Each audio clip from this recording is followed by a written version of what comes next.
When the body gives up and the heart tries to hold on, illness does not remain just a fever. It becomes a cry for help. This was the day when Maru wished that someone would hear her silence.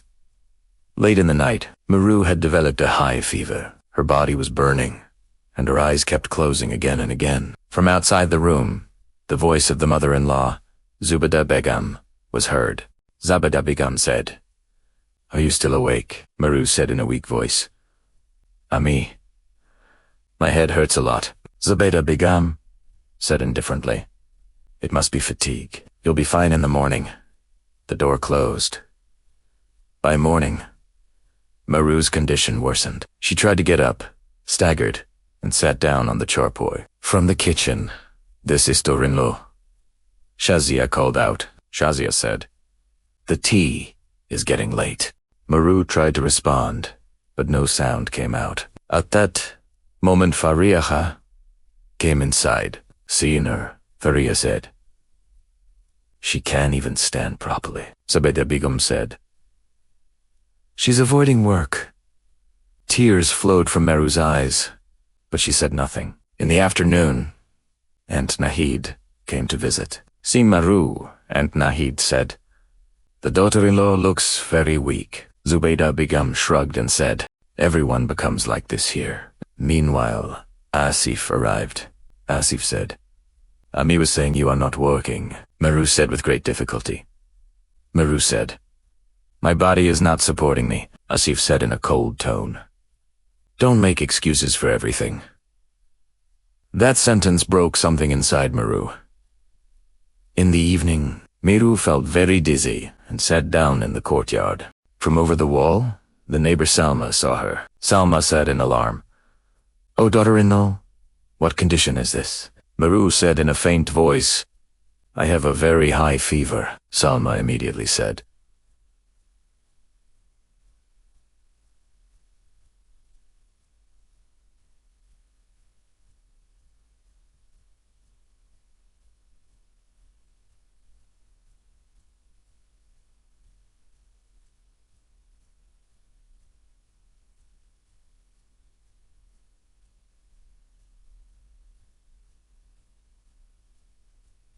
"Take her to someone." This reached Zubeda Begum.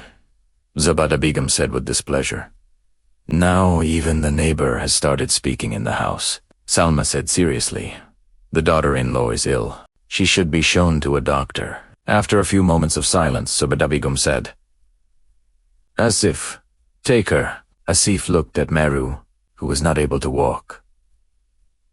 "On the way," Maru said in a weak voice. Maru said, "I want to go to my father." Asif said irritably, "Stop saying such things now." At the doctor's clinic, the doctor said, after examining her, "There's a lot of weakness, and the fever seems to be old." The doctor asked, "Does she not rest?" Asif remained silent.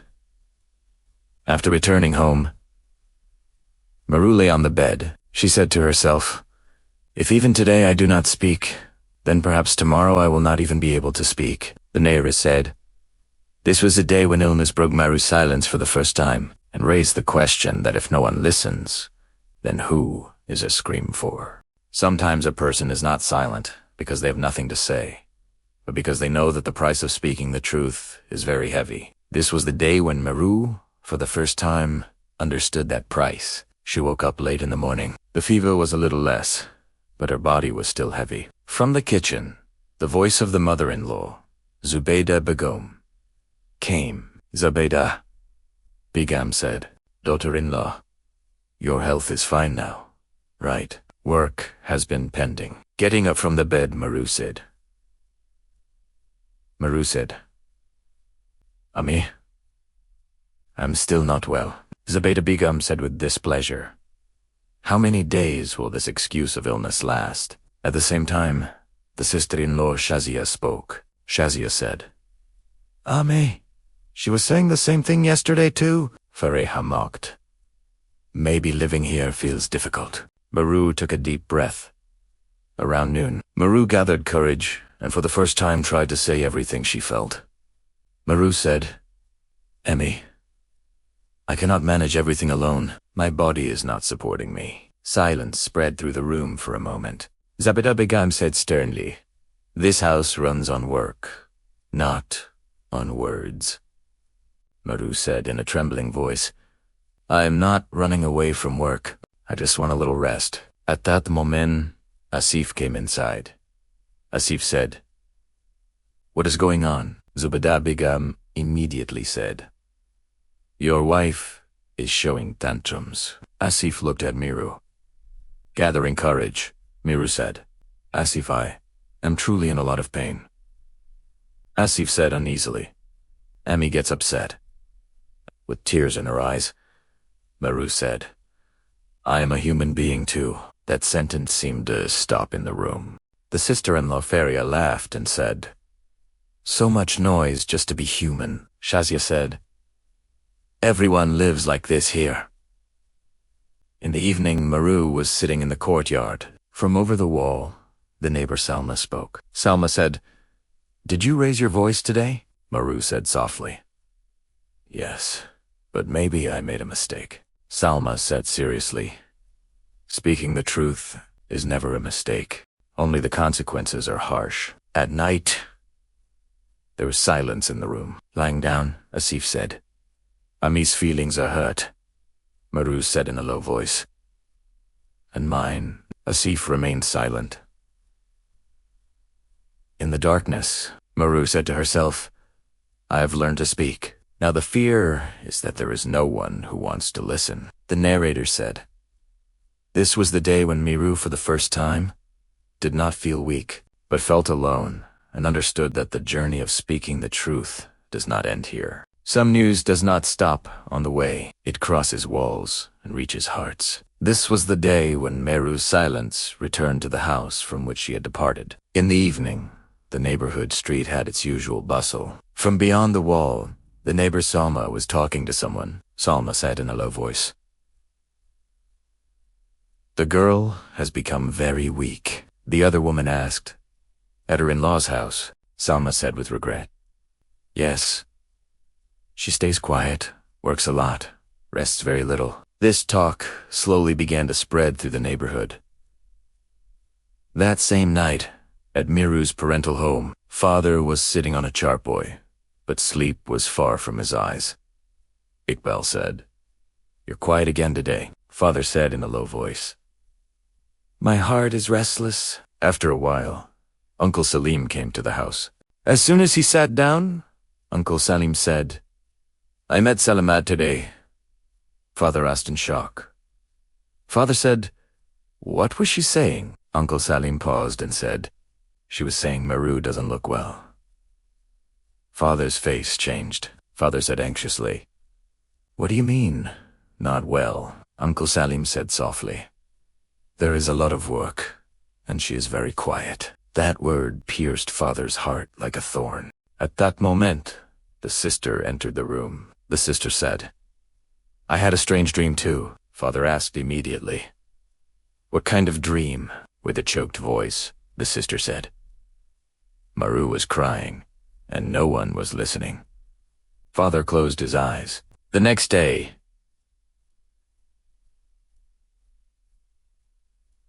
Father was on his way to the mosque. On the road, he met Imam Sheen.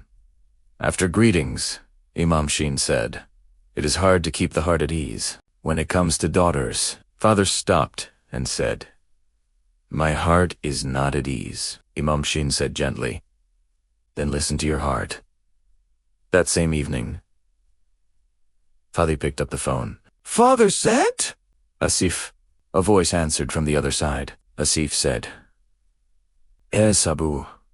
Father asked, "How is Maru's health?" After a few moments of silence, Asif said, "She is fine." That she is fine did not satisfy Father. Father asked again. Father said, "Is she happy?" Silence filled the line again. Asif finally said, "Ami takes care of everything." Father hung up the phone. At night, Father was sitting alone in the courtyard. Father said to himself, "Did I do this to protect her or to protect myself?" The narrator said, "This was the moment when Father's conscience broke its silence." and for the first time raised the question of whether the decision had been wrong. Some truths, when kept buried in the heart, eat a person from within, and when they come out, they shake relationships. This was the day when, against silence, a question finally stood up. In the morning, Father made an unusual decision. He did not tell anyone. He simply strengthened his heart and left the house. Around noon, Father stood at the door of the in-laws' house. The door was opened by the sister-in-law. Shazia said in surprise, "Abu, you're here." Father replied calmly, "I've come to see Maru." Shazia glanced inside for a moment, then stepped aside. As soon as Father entered the courtyard, the mother-in-law Zubaydah Begum came forward. Zubaydah Begum said formally, "Please come in. Is everything all right?" Father said directly, "Where is Maru?" Zubaydah Begum said a little sternly, "She's busy with work." At that moment, Maru stepped out from a corner of the kitchen. She did not look like herself anymore.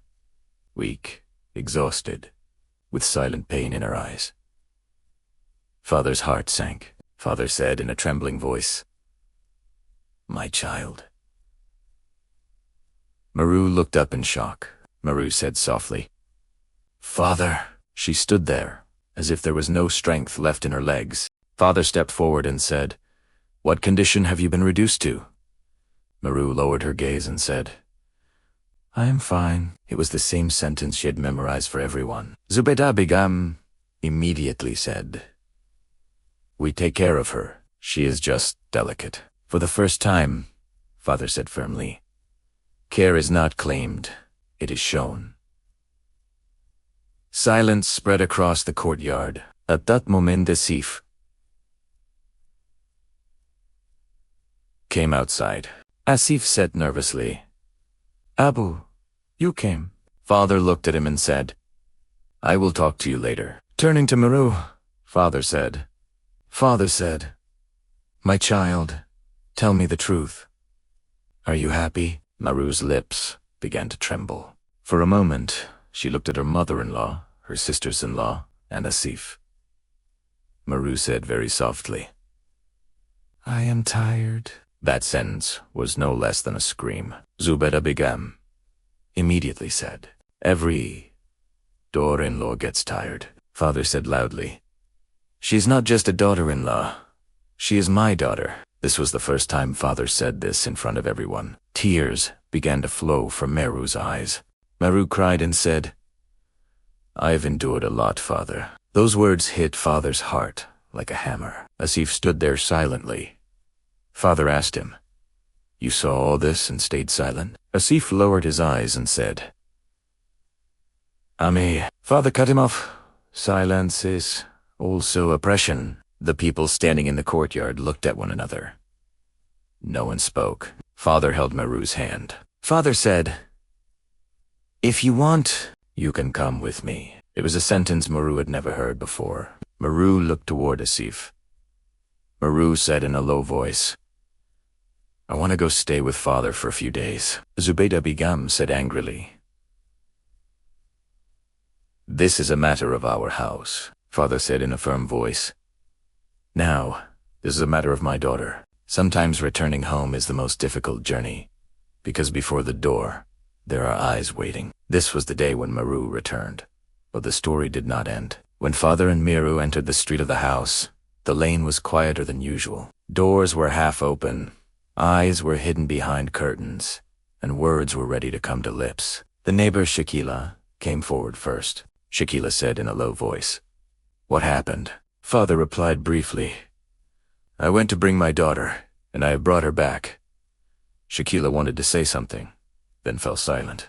At that moment, the neighbor, Salma, looked at Maru and said, Salma said gently, "Come, child, come inside." For the first time, Maru felt softness in someone's voice. Inside the house, her sister came running.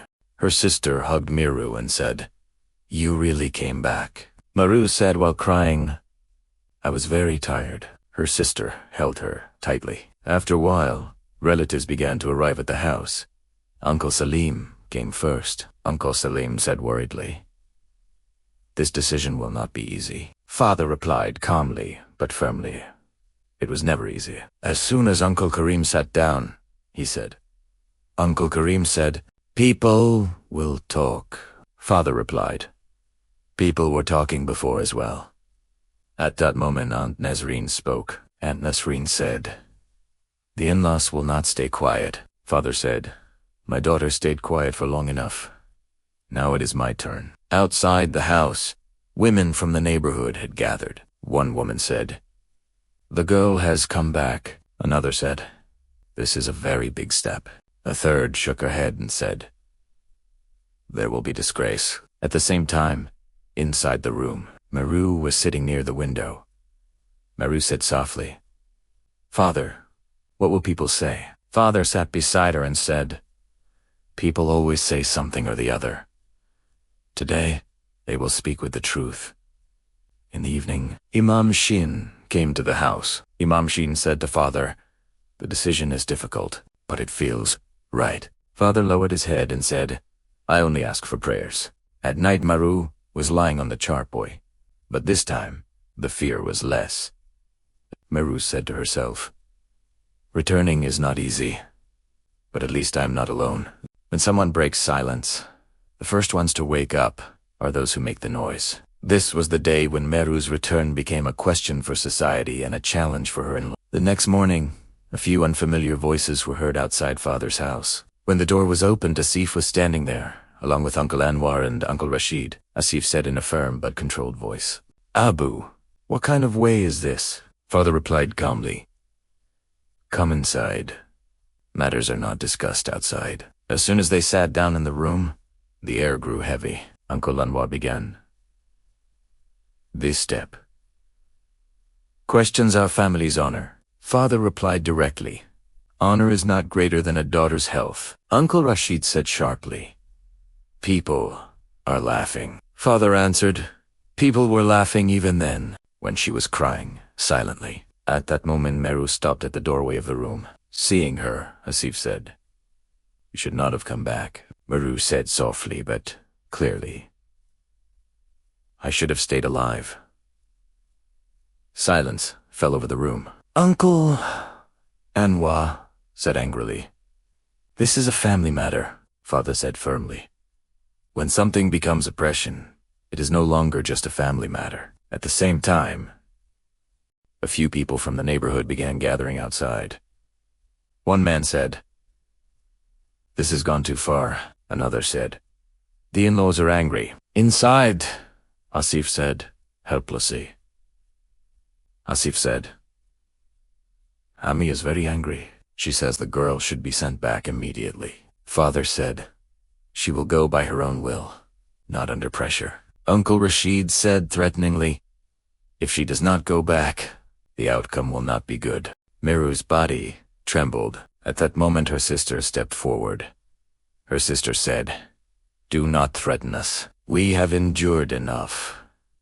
Father stood up and said, "Father said, this will be decided today. Either there will be justice, or we will all see which side society stands on." That same evening, Imam Shin came again. Looking at everyone, Imam Din said, "A marriage cannot survive on force, and patience in the face of oppression also becomes a sin." That sentence echoed through the room. For the first time, Meru took a deep breath and said, "I will not go back out of fear." This was her strongest voice yet. The morning had arrived, but a seriousness like night hung over the house. Father was sitting in the courtyard. In front of him were Uncle Salim, Uncle Karim, Imam Shin, and a few close relatives. Father took a deep breath and said, "Today, I will not hide anything." Everyone fell silent. Father said, "I married Miru off in haste, out of fear of people, and that was my greatest mistake." That sentence turned into a stir in the room. Uncle Karim said in shock, "Brother, such things are not spoken aloud." Father said firmly, "Not admitting a mistake is a greater mistake." At that moment, Meru stepped forward. She did not look afraid. There was exhaustion in her eyes, but truth in her voice. Meru said, "I endured a lot, but now I do not want to go back." Uncle Salim asked gently. Have you said this after thinking carefully? Maru nodded and said, yes.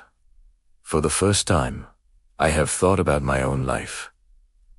At that moment Imam Sin spoke. Imam Din said in Islam, marriage is based on consent, and consent does not exist in fear. Those words were like a seal on the decision. Just then, a call came from the in-laws' side. Father answered the phone and said, yes. On the other side was the voice of Zubaydah Begum. Zubaydah Begum said sternly, send the girl back. End this matter. Father replied on the phone, in front of everyone. Father said, my daughter will stay where she is now, and if this matter goes to court, we will go with the truth. The call ended. Silence spread through the room. Tears were flowing from the sister's eyes. The sister said, if mother were alive, she would be proud.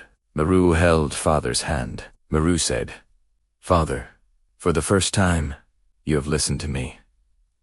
Father's eyes filled with tears. Father said, it is late, but not anymore. The narrator said, this was the moment when the direction of the story changed, when, against the noise of society, one truth stood firm, and when a girl, at last, became the owner of her own life.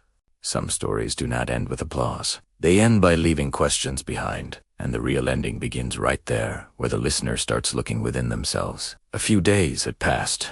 There was no noise in the house now, but the silence was no longer the same as before. In the morning, Maru was sitting in the courtyard, warming her hands in the sunlight. There was a tiredness on her face, the kind that comes after enduring everything. But the fear that once stayed with her all the time was no longer in her eyes. Her sister came and sat beside her and said, you look different today, Maru said with a faint smile. Because today, I am not running away from myself. At that moment, Father came out from inside. His steps were slow, but there was no hesitation left in his voice. Father said, I have spoken to the people of the neighborhood. Miru asked in surprise. What did you say? Father replied directly. Only the truth. In the afternoon, some relatives came again. This time, there were no commands in their voices, only questions. Uncle Karim said, will you really choose this path? Father replied, I didn't choose it. My daughter did. Uncle Salim looked at Miru and said, life will not be easy. Maru said calmly, it was not easy in silence either. That same evening, the women of the neighborhood were talking again. One woman said, this is a very big step. Another said, it is a brave step. A third said softly, I wish, in our time, someone could have said this. At night, Maru was standing on the rooftop, looking at the sky, the same sky she had looked at before. But today, it was not above her, it was with her. Maru said to herself, I did not survive by breaking, I survived by speaking. Father came and stood beside her. Father said softly, forgive me. Maru nodded and said, just promise me this, that you will not let another daughter be forced into silence. Tears flowed from Father's eyes. The narrator said, this story is not just about one Maru. It is about every girl whose voice was taken away, and every father who took too long to understand the truth. This story does not end here. It begins there where a listener asks themselves, do we, by calling silence, honor, and endurance sacrifice, make oppression easier? The story ends here, but the question remains. And if this story has made you restless, then that was its purpose.